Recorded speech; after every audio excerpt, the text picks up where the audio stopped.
សេតវិមានត្រៀមខ្លួនរួចរាល់កងទ័ពអាមេរិករងចាំតែបញ្ជាពីលោកត្រាំដើម្បីបើកការវាយប្រហារលើអ៊ីរ៉ង់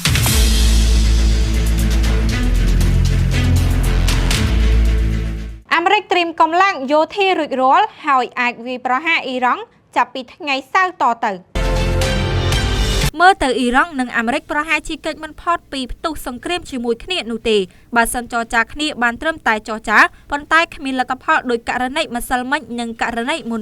រដ្ឋាភិបាលអាមេរិកជាច្រើនអ្នកលួចបង្ហើបប្រាប់អ្នកសារព័ត៌មានថាអាមេរិកត្រៀមខ្លួនរួចរាល់អស់ហើយដើម្បីវាយប្រហារអ៊ីរ៉ង់ពលគឺរងចាំតែបញ្ជាពីលោកត្រាំប៉ុណ្ណោះក្នុងនាមជាអគ្គមេបញ្ជាការកងទ័ពប្រភពដដែលប្រាប់ទៀតថាលោកត្រាំកំពុងតែថ្លឹងថ្លែងមើលជំរឿដែលមាននៅលើតុមន្ត្រីជាន់ខ្ពស់ផ្នែកសន្តិសុខជាតិបានជម្រាបជូនលោកត្រាំថាចាប់ពីថ្ងៃសៅរ៍សប្តាហ៍នេះតទៅយោធាអាមេរិកអាចចាប់ផ្ដើមវាយប្រហារអ៊ីរ៉ង់បានហើយព្រោះអាវុធយុទ្ធភ័ណ្ឌនាវាចម្បាំងយន្តហោះនិងការបោះទីតាំងទ័ពបានរៀបចំរៀបរយអស់ហើយរងចាំតែបញ្ជាប៉ុណ្ណោះនេះបើយោងតាមការផ្សាយរបស់សារព័ត៌មានជាច្រើនរហូតមកដល់ពេលនេះលោកត្រាំមិនទាន់សម្រេចចិត្តនៅវគ្គផ្ដាច់ព្រាត់ថាត្រូវប្រើវិធានការយោធានៅឡើយទេលោកកំពុងពិគ្រោះជាមួយទីប្រឹក្សាកម្ពុជារបស់លោកទន្ទឹមនឹងនោះសេតវិមានកំពុងស្ទាបស្ទង់សហភាពការដើម្បីចង់ដឹងថាបើសិនផ្ទុះសង្គ្រាមជាមួយអ៊ីរ៉ង់តើសង្គ្រាមនេះអាចនឹងរីករាលដាលដល់កម្រិតណានៅក្នុងតំបន់ការបំផ្លាញវោហារសាស្ត្រដាក់គ្នាក្នុងសហភាពការខ្លាំងក្លាសម្បំណា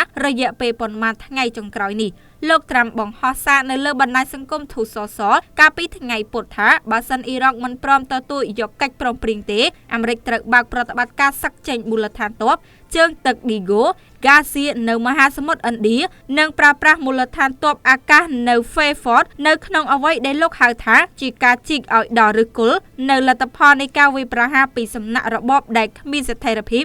និងដល់គ្រោះថ្នាក់លោកត្រាំចាប់ផ្ដើមអស់ចិត្តអស់ចង់នឹងការចរចាគ្នាជាមួយអ៊ីរ៉ង់ទោះបីអ្នកនៅជុំវិញខ្លួនគាត់យល់ថាមិនគួរផ្ទុះសង្គ្រាមជាមួយអ៊ីរ៉ង់ប៉ុន្តែចំណាត់ការយោធាអាចនឹងកើតឡើងនៅអំឡុងពេលប៉ុន្មានសប្តាហ៍ខាងមុខនេះជាអ្វីដែលទីប្រឹក្សារបស់លោកត្រាំថ្លែងប្រាប់គេហទំព័រអាក់សឺបើអាមេរិកវាយប្រហារលើកនេះប្រហែលជាត្រូវស៊ីពេលជាច្រើនសប្តាហ៍និងមានទ្រង់ទ្រាយធំព្រោះអ៊ីស្រាអែលក៏នឹងចូលរួមផងដែរប្រភពដែលដឹងកិច្ចការផ្ទៃក្នុងបានប្រាប់អ្នកសារព័ត៌មានថារដ្ឋបាលរបស់លោកត្រាំកំពុងតែខិតទៅរកសង្គ្រាមខ្លាំងជាងអ្វីដែលពលរដ្ឋអាមេរិកភាគច្រើនកំពុងគិតយោងតាមមន្ត្រីរដ្ឋាភិបាលអាមេរិកឲ្យដឹងថាប៉ុន្មានថ្ងៃទៀតនាវាដឹកយន្តហោះ USS Gerald Ford នឹងទៅដល់សមុទ្រ Mediterranean ខាងកើតដល់ពេលនោះគេអាចដឹងថាតើការវាយប្រហារនឹងចាប់ផ្ដើមនៅពេលណានេះបើយោងតាមប្រភព Euronews និងប្រភពដទៃទៀត